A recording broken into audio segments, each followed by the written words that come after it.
Bienvenue à tous sur cette nouvelle série que j'ai intitulée Make English Language Great Again. Et en fait, mon but, comme je vais le traduire en français du coup, ça va être rendre l'anglais, la langue anglaise meilleure. Enfin, montrer un aspect positif de la langue anglaise. Donc voilà, on va voir aujourd'hui comment apprendre l'anglais avec la musique et pourquoi c'est bénéfique pour toi. Alors premièrement, la musique c'est un moyen beaucoup plus enrichissant et ludique d'apprendre l'anglais. Pourquoi? Parce que en fait dans la musique c'est un moyen de s'évader, de s'inspirer, tu vois, c'est quand même, ça te met une dose d'inspiration, tu vois. Et en plus donc sur la forme, eh ben, c'est une instru avec plusieurs genres, de plusieurs genres musicaux, tu vois, ça peut être le blues, le jazz, du rap. Et en fait, ça va te donner une certaine énergie où ça va t'apaiser, tu vois, ça dépend ce que tu veux, tu vois, ça dépend ce que tu écoutes. Et sur le fond, eh ben, ça va être les paroles. Et les paroles, tu vois, soit elles vont te stimuler, donc en fait, c'est en fonction de ton état d'esprit, tu vois, de ton état mental, enfin, où tu veux, si tu veux être dans une vibe, tu vois, ou si tu veux plutôt, voilà, te stimuler à fond, tu vois. Mais du coup, tu te demandes peut-être quelles sont les musiques, quels sont les textes, les chansons qui sont les plus efficaces pour apprendre l'anglais. Alors par exemple, moi, tous les genres musicaux sont bons à apprendre, tu vois. Après, ce qu'il faut surtout, c'est un texte lyriciste, un texte à fond lyriciste, avec donc facile d'accès, où les paroles, tu vois, sont simples. Tu vois, c'est des choses simples de la vie quotidienne, mais euh, pas non plus des onomatopées des mots, tu vois. C'est pour ça que je te déconseille le, le rap avec trop d'argot, tu vois. Je te conseille plutôt soit du rap conscient, enfin du rap lyriciste, t'appelles ça comme tu veux. Donc du Eminem, Joyner Lucas, Kendrick Lamar, tout ça, tu vois. Soit bah moi en tout cas en ce moment j'écoute pas que du rap, j'écoute aussi moi du jazz, beaucoup de Frank Sinatra.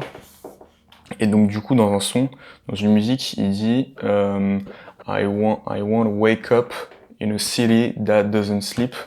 Donc en gros il dit j'ai envie de me réveiller dans une ville qui ne dort jamais. Et donc la musique c'est New York, New York. Et c'est des petites phrases comme ça, des petits textes tout simplement comme ça, qui te font, apprendre l'anglais tout en étant dans une énergie, dans une atmosphère dansante, on va dire. C'est le but de la musique. Par exemple, je suis sûr que toi, Par exemple, je suis sûr que toi qui regardes cette vidéo, tu préfères chanter une musique en anglais plutôt que d'apprendre théoriquement, voilà, un cours qui ne t'inspire pas forcément et qui te saoule, on va le dire clairement. Ensuite, il faut apprendre cette musique, donc les paroles de la musique qui t'inspire. Comment tu fais? Alors déjà, tu l'écoutes plusieurs fois, sans aller chercher les paroles sur internet ou quoi, tu vois. Donc tu te les réécoutes en boucle et t'essayes de chercher, d'interpréter, tu vois, des phrases. Tu comprendras pas tout, c'est sûr, mais il y a forcément des mots ou même des phrases que tu peux connaître. Et sinon, tu vois, après, t'essayes d'interpréter. Donc tu t'écoutes le plus souvent possible. Généralement, tu fais au moins une dizaine de fois, je pense. Et ensuite, ce que tu fais, c'est que quand tu vois, voilà, que tu as sûrement compris des mots, tu vas sur internet, tu vas chercher les paroles, toujours en anglais, et tu traduis pas en français, hein. Tu vas chercher les paroles et tu regardes, enfin voilà, tu t'apprends tout simplement les paroles en anglais. Et ensuite, quand il y a des mots que tu comprends pas, qu'il y a forcément des mots vraiment que tu peux pas comprendre, tu peux pas interpréter, donc là tu vas soit sur les traducteurs que je te conseille, donc c'est soit DeepL. DeepL c'est surtout pour les phrases et les expressions, et Word Reference c'est pour la signification des mots précis, tu vois, donc tu cherches juste un mot, c'est comme quand tu cherches un mot dans le dictionnaire, tu vois, dans le dictionnaire anglais, tu vois. Tu vas sûrement aussi retenir des mots. Donc ça c'est la deuxième partie, tu vas retenir des mots, ce que j'appelle le déclencheur voilà, de mots fétiches. C'est-à-dire que par exemple dans une chanson ou même dans les vidéos, tu vois, là je te parle vraiment hors musique, mais là c'est une petite partie hors musique, même dans une vidéo ou une interview, n'importe ce que tu veux, tu auras forcément des mots qui vont revenir, qui vont te toucher personnellement. Quand je dis toucher personnellement, qui vont t'impacter, et genre qui vont rester, ça peut être une structure grammaticale, un mot fétiche. Par exemple, moi, je savais que c'était le I'm gonna, tu vois. Donc maintenant, avant je disais I'm going to, voilà, maintenant c'est I'm gonna eat, I'm gonna show, I'm gonna take this bread, this combo, this non, tu vois, tout ce que tu veux. Et voilà, ces mots fétiches, et ben, tu vas en déclencher plusieurs, tu vois. Tu vas en déclencher d'autres. C'est-à-dire que c'est exponentiel, tu vois. Donc, moi, ce que je te conseille, c'est d'écouter de plus en plus de musique et surtout d'aller chercher les paroles, tu vois. Mets les sous-titres, mets les paroles. Une fois que voilà, tu as réécouté bien la musique, et comme ça, tu pourras ensuite déclencher des mots fétiches. Voilà, donc si je résume cette vidéo, tu dois trouver une musique facile d'accès, donc simple au niveau du texte.